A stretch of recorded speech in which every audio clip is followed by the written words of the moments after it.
హౌస్‌లో కంటెస్టెంట్స్ అందరూ ఎవరు విన్ అవుతారా అని ఆలోచనలో పడిపోగా శివాజీ అయితే పల్లవి ప్రశాంత్‌తో ఇక క్వెషన్‌ల వర్షం కురిపించేశాడు.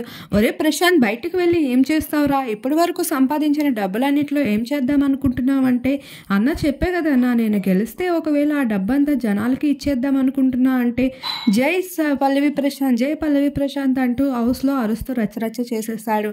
అది మాత్రమే కాదు నువ్వు గెలవకపోతే మరి వచ్చిన డబ్బులతో ఏం చేస్తావురా అంటే, ఆ డబ్బులతో కూడా అన్న అయినంత వరకు అందరికీ సహాయం చేస్తా. అలానే నాకు నేను సంపాదించుకునే క్యాపబిలిటీ నాకు వచ్చిందని అనుకుంటున్నా.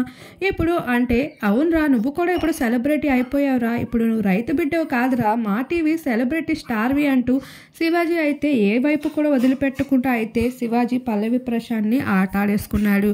ఇక ఎవరైతే అమ్మో మీ మధ్యన నన్ను దూర్చొద్దండి బాబోయ్ అంటూ అయితే పక్క నుండి వీరు ఆడుతున్న సరదా మాటలన్నిటిని వింటూ ఎంజాయ్ చేస్తూ కనిపిస్తున్నారు.